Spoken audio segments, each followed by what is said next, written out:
Welcome. You're tuned to the Urban Affairs program. It's time to get up for Urban Perspectives with your host, Pete Rhodes.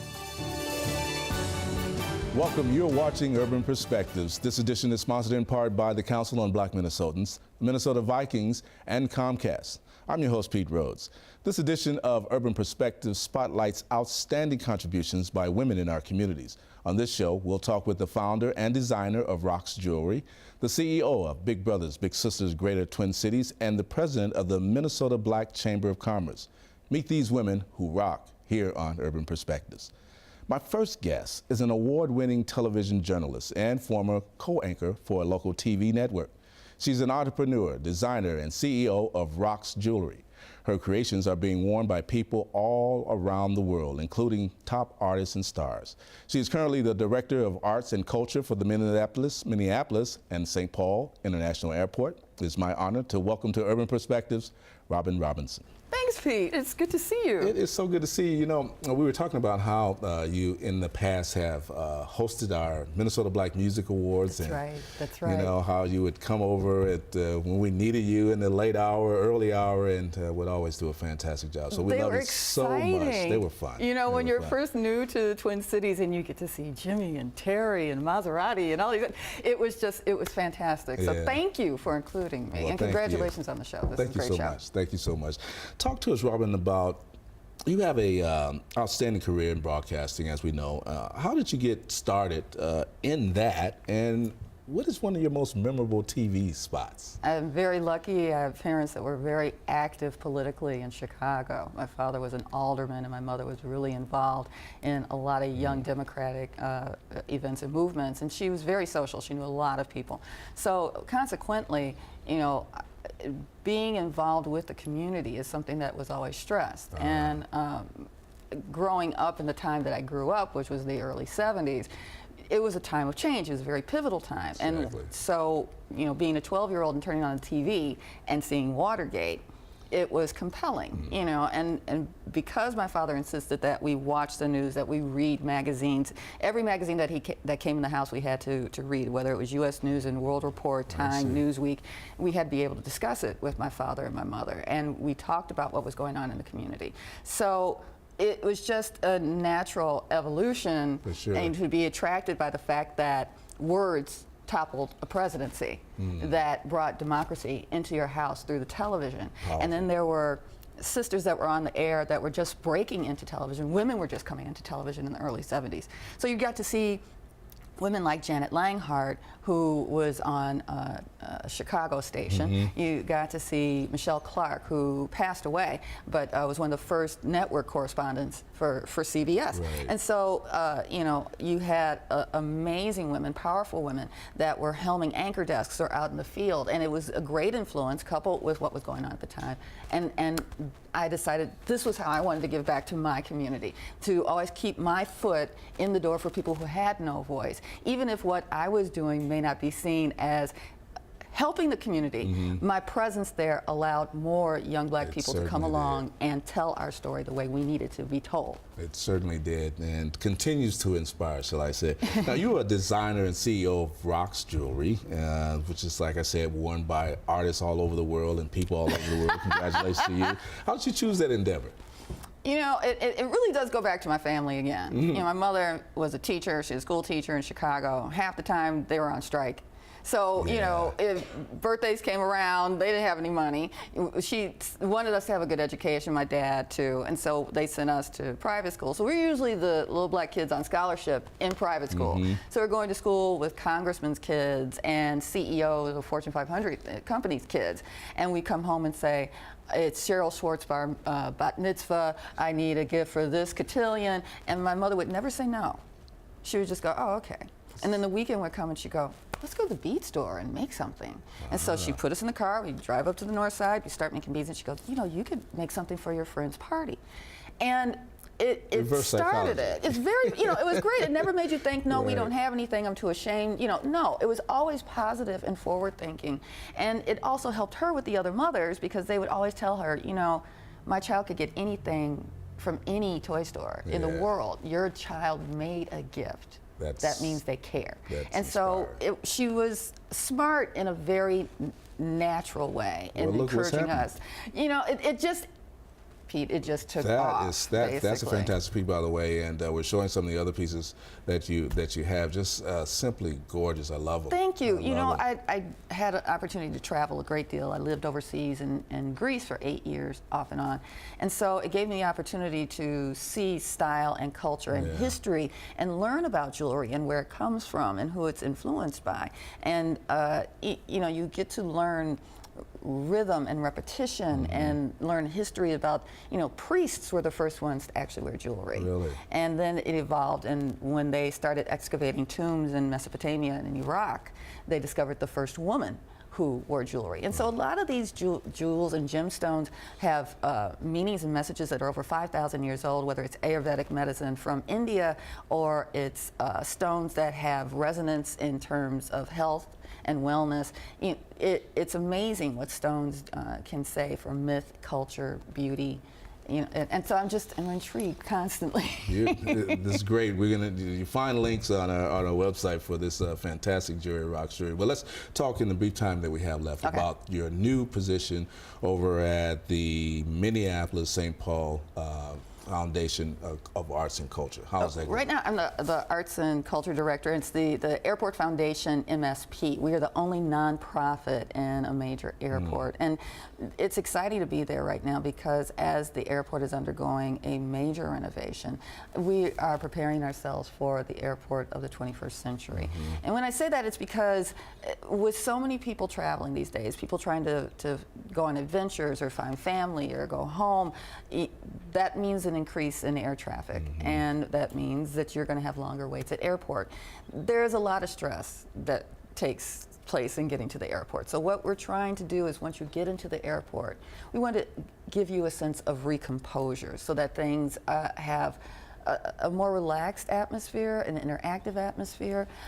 We've created the first screening room for films in a U.S. airport. We've gotten a lot of great press. We also, with the help of Thomson Reuters, we have our an art gallery on the C concourse at the airport as well. We have a weekly music series. We have a holiday music series, and you can find all these things when you go to our website. The community is able to tap in. So what we're trying to do is make it accessible, not just for travelers, but for people in the community too. Well, we're going to put a link on our website so they can get right to that and see it. We're going to get out and do a little extra with you on it, and I just appreciate you being here so much, Robyne Robinson. Thank you so much. You're fantastic and continue to do great things in our community. I'm so happy to be here. Thank you so much. All right, thank you, Robyne Robinson. Weekly here on Urban Perspectives, we present shining stars, highlighting people, places, and events that contribute to the vibrancy of the urban community. Our shining star this week is a singer, songwriter, and actress whose musical gifts are quickly elevating her as the next generation of the Minneapolis sound. Our shining star this week is hometown talent, Margeaux Davis. My name is Margeaux Davis. I'm from Minneapolis, Minnesota. So when I was 4 years old, I started singing at actually Southdale Mall. And nobody in my family is musically inclined by all means, so just started singing Rockin' Robin. I had a little audience, and I said, this is what I'm gonna do for the rest of my life. I'm gonna be a singer. My parents had me at an older age, and I had no other choice but to listen to Motown and bluegrass, listening to Duke Ellington and listening to Diana and Sarah Vaughan, Michael Jackson, Stevie Wonder, of course, Anita Baker. And now Marsha Ambrosius is definitely my #1 musical influence right now.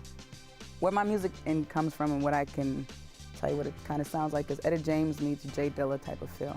You got your big band era with your little jazz influence from my parents, just bringing me up in that era. So yeah, just feel good music, you know? You have to have thick skin in order to be in this industry. Me being the size that I am, I've been told I look too ethnic, I'm too fat, I'm too this, I'm too that. And that's just my fuel to flame to keep me going.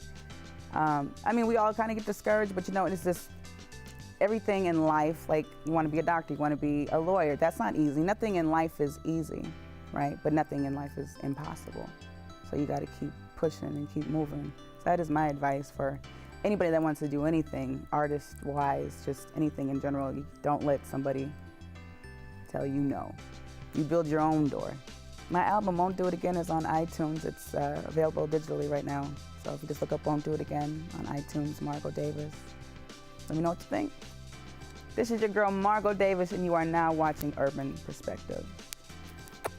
Thank you, Margeaux. Joining me next is the president and CEO of the 6th largest Big Brothers Big Sisters agency in the country. Her team is responsible for 2,500 adult and children matches in the Twin Cities. I'll discuss this importance of this mentorship program next on Urban Perspectives.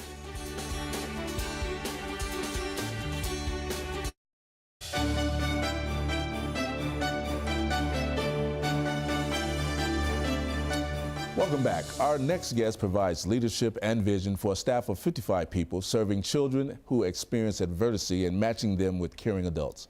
Her life's work has been committed to development, education, and health in our communities. Please welcome President and Chief Officer of Big Brothers Big Sisters of the Greater Twin Cities to Urban Perspectives, Gloria Lewis.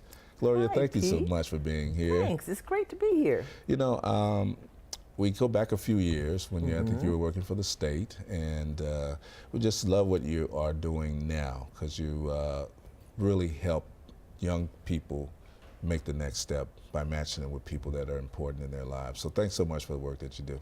And I want to say thanks to you. You've been a big brother. Yeah. And that's really important and also greatly appreciated. Well, thank you so much. In your leadership role over there with the organization, what is your mission and goals for the program moving it forward?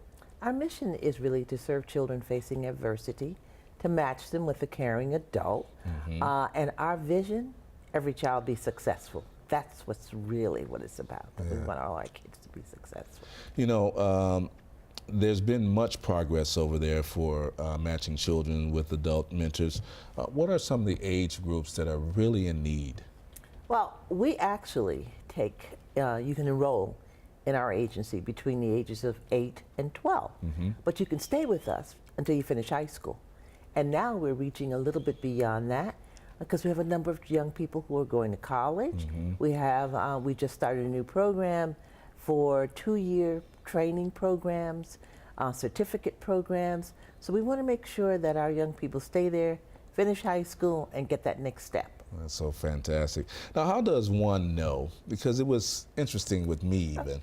How do you really know if you are the perfect or the right person? Because I didn't know if I was cool enough, if I could match with this young kid. So how do you know? Tell it to people how they can. We hear that so many times, and you'd be surprised. Let's look at it from the eyes of the child. Yes. If you like me and you keep coming back, you're cool. You're cool. That's true. Cool enough for me. That's true. What we look for is the first thing is your absolute interest and desire. The second thing that we look at is, do you really want to do this with a child? But most of all, we look at this from an aspect of child safety. Because when you have 2,000 plus kids, they got to be safe. Right. And not only do the children have to be safe, we want our big brothers and big sisters to be safe and feel that they're not entering into a situation where they're not supported by the organization. Right. So we do it from both aspects. So what are some of the responsibilities that an adult, maybe you can explain to them some of the responsibility that a mentor takes, and should they be aware of, and what should they be aware of to be an effective big? You're never alone with our agency. You will have what we call a match support specialist. Okay. And this is a person who's going to call you and check in on you and give you surveys and talk to you. And if you have a problem, you can say, you know, he doesn't seem like he wants to do anything. And I go pick him up and I'll say, what do you want to do? And he said, I don't know. Yes. But we tell you, that's okay. That's the way kids are. And by the time you've spent a couple of months with this child, he's going to tell you everything to do, and you know this. Yeah. At first, it's it's testing adults. They want to test to see if you're going to be consistent. And our staff are there to work with you. We work with our parents, with the big and the little.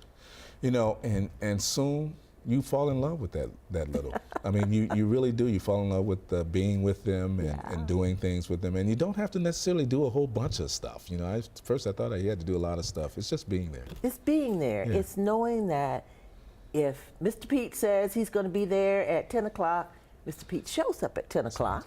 And then we don't care if we have pizza, we don't care if we read, we don't care if we sit on the couch and blow spit bubbles. It's okay. We hang. Yeah. And that's what they want. What groups of adult mentors are most needed now, and how do they connect with the organization? What we are in most need of are African American men. And that is a national issue. It's not just the greater Twin Cities. It's across the board. We always have more African American boys than we have any other racial or ethnic group.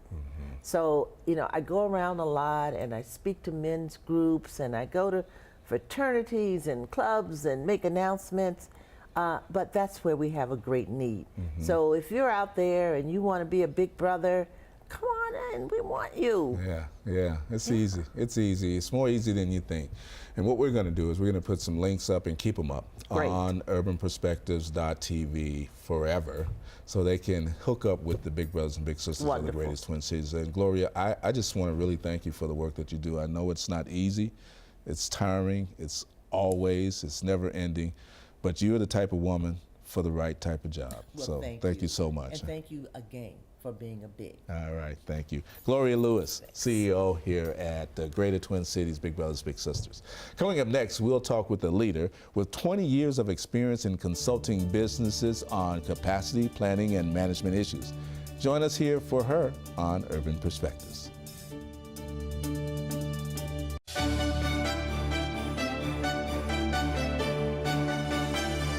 Our next guest is principal of JOG Associates LLC, an enterprise whose services provide logistics, planning, management, and transitional, shall I say, services for profit and nonprofit businesses. And she is the president of the board of directors for the Minnesota Black Chambers of Commerce. Please welcome to Urban Perspectives, Leah Hargett. Leah, thank you so much for being here. Well, thank you for having me. We've been trying to get you on to talk a little bit about the not only your entrepreneurship, but as well the Minnesota Black Chambers of Commerce. So I'm glad you can be here. See if we can encourage others to get involved as well. Explain to us first, though, what your company is, JOG Associates, and how it helps businesses to succeed. Sure. JOG is a services firm, and we actually focus in three primary areas. Third-party logistics, where we do warehousing, distribution, and global fulfillment for commercial companies. We also do business strategies and executive leadership for profit and nonprofit businesses. And our newest area is focused on sustainability, helping companies become more sustainable, creating programs around that, and building or creating an innovative culture. Well, that leads to the interesting question I have for you then. Once a business starts and maybe fails to do the business plan, what's the next biggest thing they do wrong? Yeah, probably I would say it would be they failed to set goals. Goals give you direction, and they help you to really understand what it is that you should be doing day to day in your operations. And you have to be sure that you set goals, but they have to be SMART goals. And those goals create a map for you. They enable you to be able to identify what steps you should be taking and the timing of those steps. Those are all very, very important, that plan and setting those goals so that you actually know where you're going. Absolutely, absolutely. You're not drifting. And they say when you fail to plan, you plan to fail. But a lot of us don't start our businesses first with a traditional business plan. So I say set goals. That's really what's also very important for you. Yeah, that's great. Now, in your current position as well, your second job, which seems like your first job as well to us, you're always in the community with the Minnesota Black Chambers. What is your mission to create this great organization that benefits African American businesses? Yeah. Our mission is twofold. It is to build a strong organization And that really does speak to capacity. And then the other is to support and encourage businesses that are currently exist, but also to encourage aspiring entrepreneurs, and then helping them to open the doors to their opportunities and to realize their dreams. You know, we all talk about disparities, and we serve a disparate community in that businesses of color, and especially when you look at them in this community or in this market, we are a gross minority. We aren't born into a family fortune, and so our ability to even be able to start a business and then to continue that business is very, very difficult for us. And so we need and depend more on an organization like the Minnesota Black Chamber of Commerce. But then the Chamber of Commerce has, chambers traditionally are supported by a strong business community. And if you don't have that, then it's very difficult then for you to build the capacity and to be able to add the value. So we're trying to change that paradigm and trying to build a strong organization. What are some of the requirements then? Because I look at other chambers that are strong and healthy. What are some of the requirements? I think it's fairly easy to become a member. It is very easy to become a member. It's just a matter of completing a 2-part form, submitting that completed form plus your fee. Membership is renewable every year, and the benefits are huge. But it really is it's really important for the individual to get involved, because just like with any other association, if you get out of it what you put in it.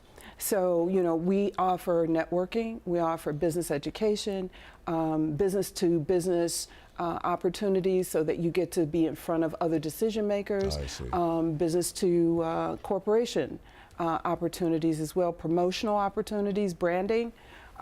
So, you know, the more we can get the word out, the more we can encourage people to be involved, the more we can also develop a stronger business case for support. I think you will see a lot more from the Minnesota Black Chamber of Commerce. Well, I think you're doing a fantastic job, and I think it's incumbent upon businesses like myself, which I am going to be joining immediately, and to push it out there as well for others. It's not just a networking opportunity, it's a whole lot more involved, and you and your team, against all odds, are doing a great job over there, and we wish you all the best, and I'll be supporting you and joining you. I look forward to that. All right. Leah Hargett, we thank you so much, a Chicago native. That's right, that's right. Doubles. The doubles, that's right. Well, thank you for watching Urban Perspectives. I'd like to thank my sponsors, the Council on Black Minnesotans, Minnesota Vikings, and Comcast. My guests, Robyne Robinson, Gloria Lewis, and Leah Hargett. Our shining star, Margeaux Davis, and you, the audience, for getting up with Urban Perspectives. Visit our website at urbanperspectives.tv for information on our guests, and you can help us grow by liking our Facebook page. And remember, there are positive things happening in our cities. See them right here on Urban Perspectives. Now enjoy the photos of the week. It's Shaz G's 2015 Gala. I'm Pete Rhodes. Pray for me, I'll pray for you, and I'll see you next week.